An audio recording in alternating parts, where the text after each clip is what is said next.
Kalau masalah di domba ya, yang pertama adalah terkait domba mati. Terus pernah sampai sekarang pun ya pasti mengalami yang namanya domba mati, karena kita ya tadi berhubungan dengan makhluk hidup. Yang kedua adalah orang-orang yang tidak amanah. Kadang ada yang beli tidak terbayar gitu misalnya itu, dan itu ada beberapa gitu.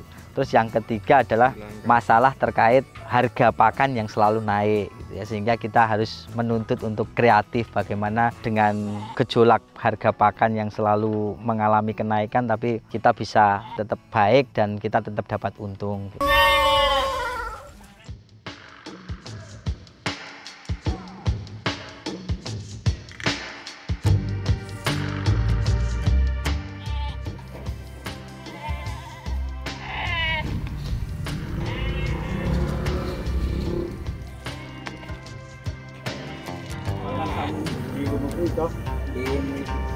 Assalamualaikum warahmatullahi wabarakatuh. Perkenalkan, nama saya Raindra Sahdan Mahmudin. Saya adalah salah satu peternak domba di Kabupaten Magelang, Provinsi Jawa Tengah.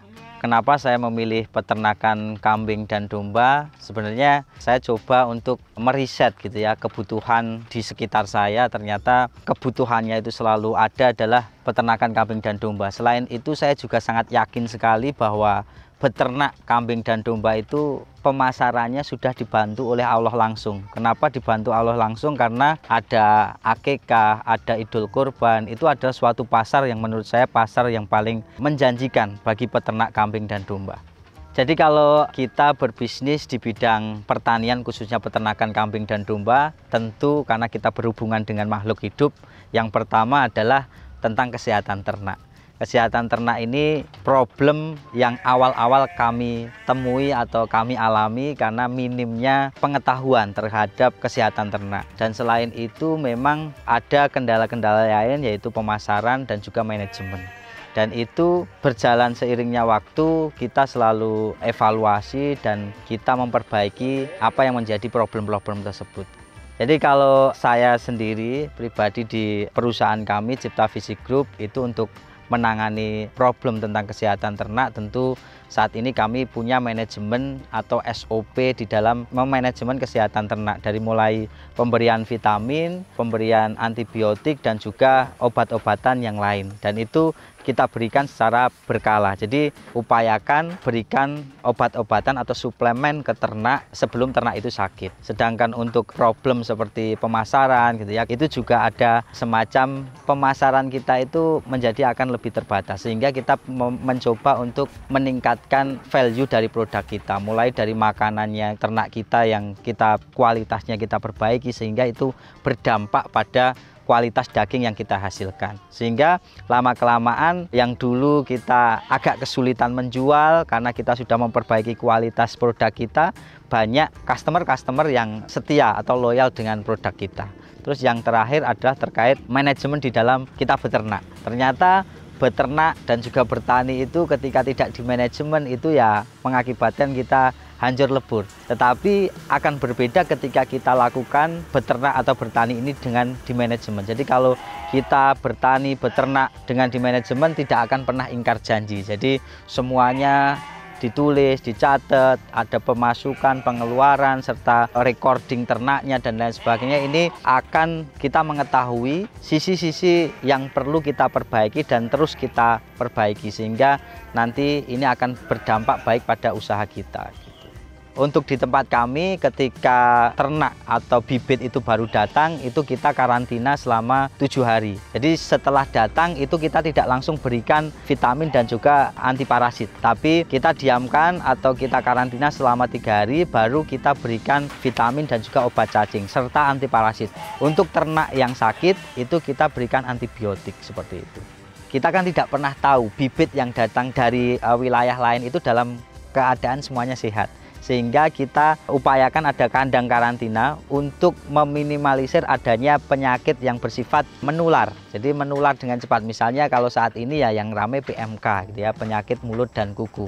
Nah ini kalau tidak ada kandang karantina itu akan sangat membahayakan bagi ternak-ternak yang sehat. Karena ini kan tentu ketika kita mengambil bibit dari wilayah lain seperti Medan, Jawa Barat, itu tidak menutup kemungkinan ada penyakit bawaan dari wilayah-wilayah tersebut, sehingga kita perlu adanya kandang karantina tersebut gitu. Di Cipta Visi Group ini kita memiliki 6 kandang sentra atau 6 kandang yang kita gunakan untuk menampung baik itu tadi karantina, fattening, breeding, dan juga hasil penggemukan. Jadi totalnya ada 6 kandang dengan kapasitas sekitar saat ini 700, dan itu kita ada juga mitra-mitra yang kita bina dan bekerja sama dengan kita, dan itu jumlahnya saat ini 1.200 totalnya.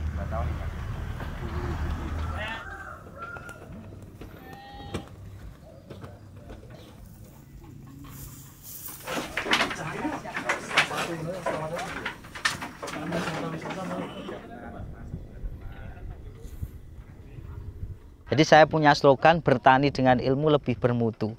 Jadi itu yang selalu saya sampaikan ke banyak teman-teman saya atau yang mau terjun di sektor pertanian. Jadi kita tidak boleh menganggap ilmu itu tidak penting. Harus kita selalu upgrade skill kita, upgrade ilmu pengetahuan kita, dan tentunya kita harus melakukan apa yang kita pelajari. Jadi harus tetap praktek gitu ya, walaupun kita belajar tetap harus praktek gitu. Pikiran saya ke depan itu hanya 2 bisnis yang tidak akan pernah ada matinya. Yang pertama adalah energi, dan yang kedua adalah pangan. Kita bisa kehilangan listrik, kita bisa kehilangan BBM, tapi nggak mungkin kita bisa kehilangan pangan.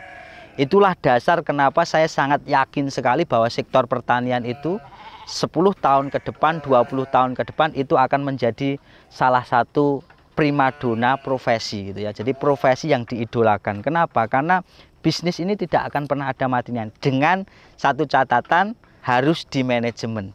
Karena manajemen inilah yang menyebabkan kita akan sukses di sektor ini. Dan yang kedua adalah kita harus selalu komitmen terhadap apa yang kita lakukan, yaitu menjadi seorang petani. Selama kita nggak komitmen terhadap apa yang kita lakukan, kita nggak akan pernah mendapatkan hasil itu. Jadi kalau saya itu ibaratkan bagi teman-teman yang ingin mulai beternak atau bertani, biasanya mereka itu motivasinya masih naik turun, Mas. Jadi kalau saya ibaratkan seperti air soda, jadi dibuka itu meluap, dibiarkan saja itu biasa saja gitu ya, bahkan berkurang karena awalnya sudah meluap-luap. Dan itulah yang menyebabkan kita nggak pernah komitmen. Jadi saran saya adalah stabilkan motivasi kita sehingga kita bisa komitmen dan kita bisa mendapatkan hasil dari sektor pertanian ini. Jadi itulah yang menjadi dasar. Dan saya pun secara pribadi sudah kok membuktikan bahwa sektor pertanian ini menguntungkan, sehingga ya menurut saya tidak ada alasan lagi anak-anak muda untuk tidak bertani, apalagi ketika kita hidup di desa. Hidup di desa itu ya tidak lepas dari sektor pertanian.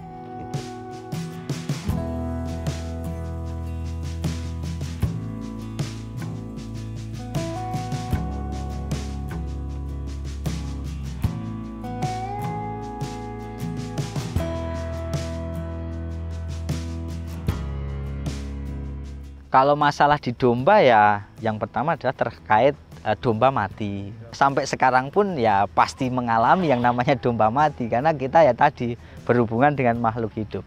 Yang kedua adalah orang-orang yang tidak amanah. Kadang ada yang beli tidak terbayar gitu misalnya itu, dan itu ada beberapa gitu.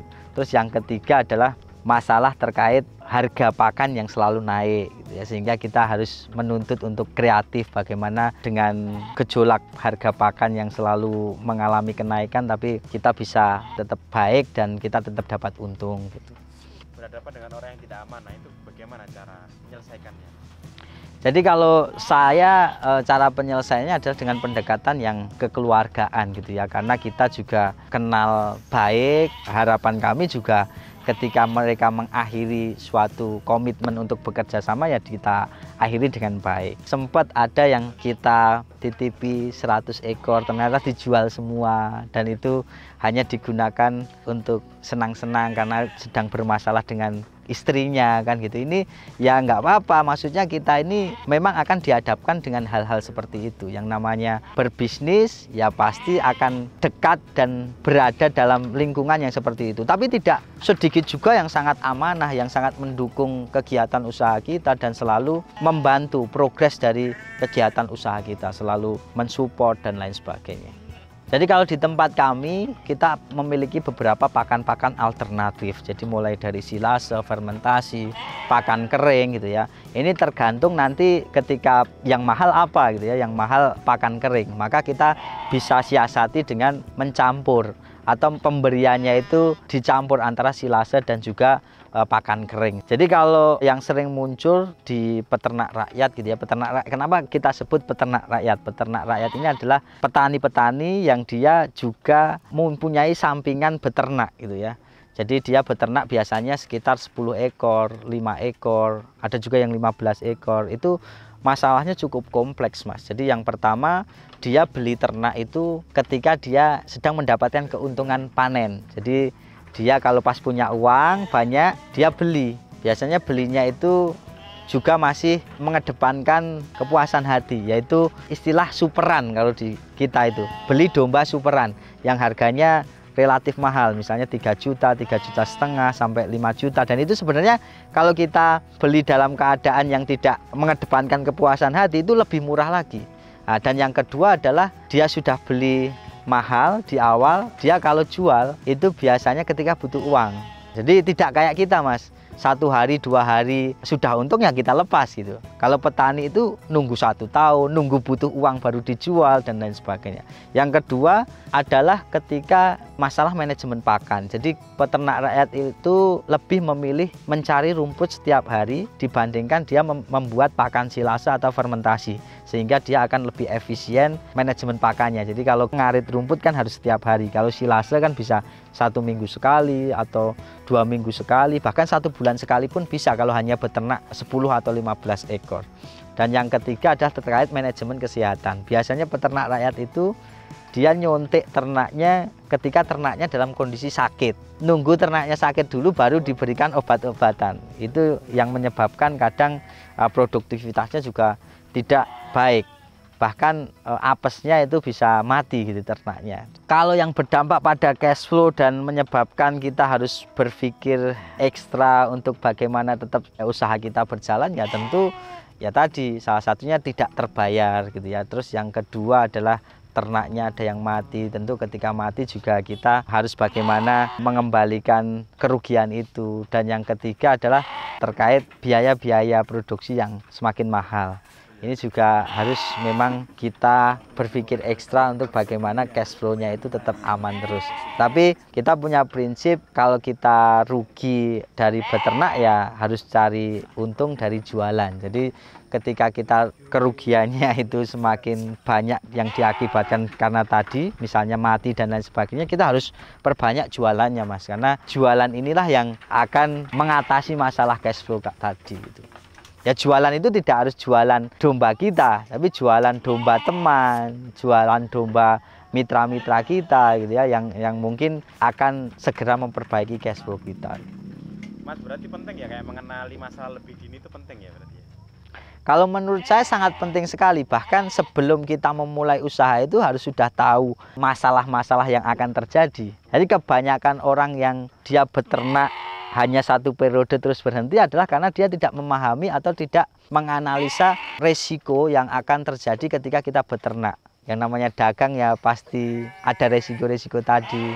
Terus yang ketiga, dengan kondisi lahan yang semakin sempit, kita juga kalau beternak dengan sistem ngarit itu nggak mungkin akan efisien, sehingga kita harus berpikir kreatif untuk beternak tanpa ngarit kalau istilah kita ya, dengan memanfaatkan limbah-limbah pertanian seperti kangkung kering, kulit kacang hijau, bungkil kopra, bungkil sawit dan lain sebagainya. Walaupun kita harus mengeluarkan investasi di awal untuk pembelian pakan itu, tapi menurut saya lebih mudah menghitungnya dibandingkan kita pakai rumput atau harus mengupayakan rumput yang dalam jumlahnya sangat banyak ketika kita beternak ratusan ekor. Nah, sehingga ketika kita bisa mengatasi masalah itu sejak dini atau mengetahui resiko-resiko itu sejak dini, saya kira itu yang akan memperpanjang umur usaha kita gitu, Mas. Kenapa kita penting untuk menganalisa masalah sejak dini? Ya harapannya kita menjadi peternak yang memang benar-benar cerdas gitu ya. Cerdas ini dalam artian ketika kita ini sudah tahu rugi, ini sudah tahu akan terjadi seperti ini, kok masih dilakukan, ya nanti kita akan semakin hancur gitu ya. Sehingga kalau kita bisa mengatasi masalah sejak dini, maka kita tidak akan pernah mengalami kejadian-kejadian yang seperti itu, kejadian yang tidak kita inginkan. Salah satunya adalah bangkrut dari bisnis pertanian dan peternakan.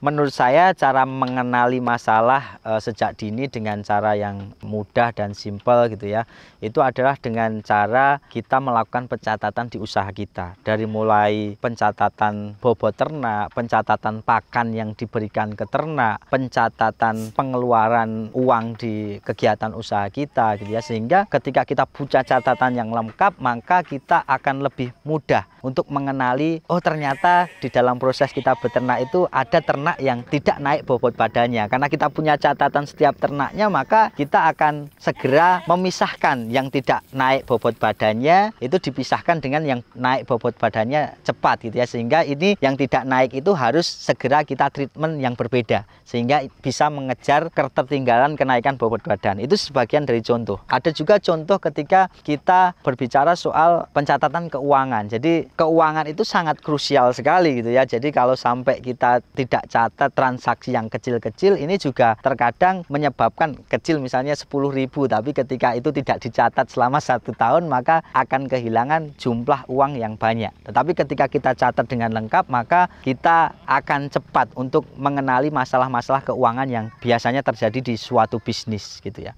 Terus yang berikutnya adalah ketika kita punya catatan yang bagus, kita bisa mengenali masalah dengan baik, maka di dalam mengatasi masalah itu tentu kita perlu evaluasi yang berkala gitu Mas. Karena tidak mungkin kita bisa mengatasi masalah itu dengan cepat dan dengan tepat gitu ya. Sehingga kita perlu ketika ada solusi, kita gunakan solusi itu dan kita evaluasi selama misalnya 1 minggu, 2 minggu sekali. Karena evaluasi itu juga harus ada target gitu ya, ada timelinenya. Jadi harus kapan sih dievaluasi dan jangkanya waktu evaluasi itu berapa hari sih, sehingga jangan sampai evaluasi itu dilakukan terlalu lama. Jadi kalau terlalu lama, maka masalah itu akan semakin menjamur dan itu menyebabkan kita akan sulit untuk mengatasi masalah yang terjadi seperti itu.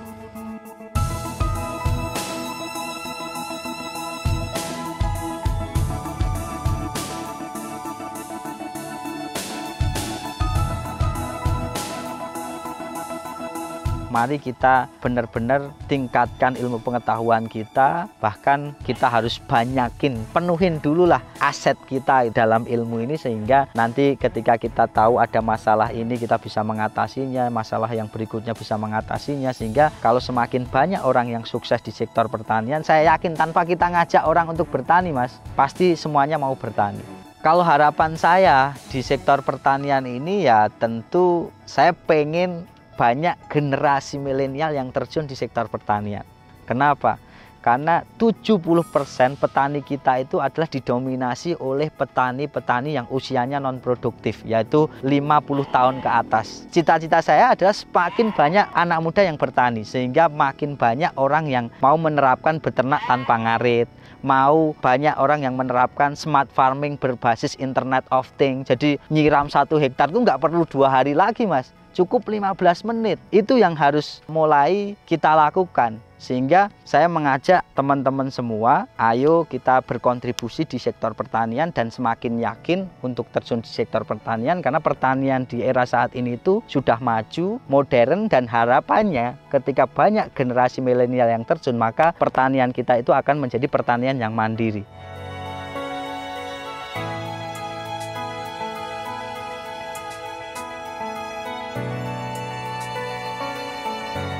Jadi kalau di tempat saya penerapan smart farming berbasis Internet of Things itu adalah di sistem recording kita. Jadi di sistem recording kita itu kita menggunakan aplikasi. Aplikasi ini kita cukup membuat QR yang di dalam QR itu atau barcode itu ada data semua ternak kita.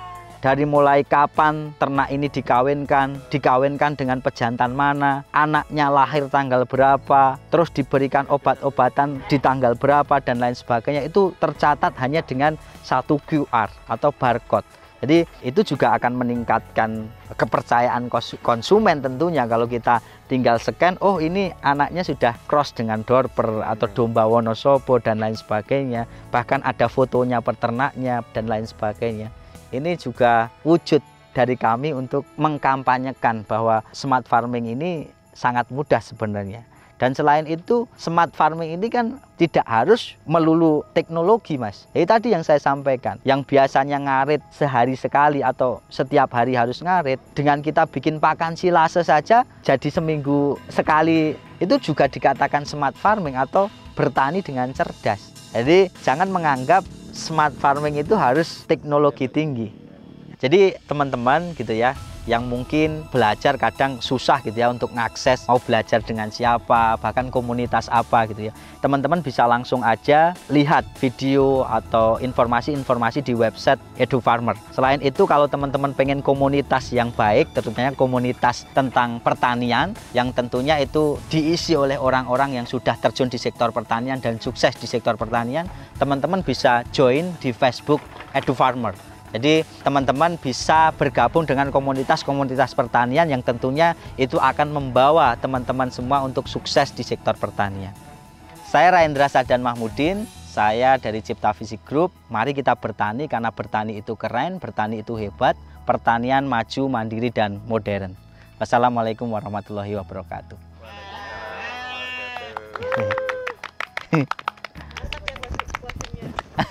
Slogan sendiri, Mas.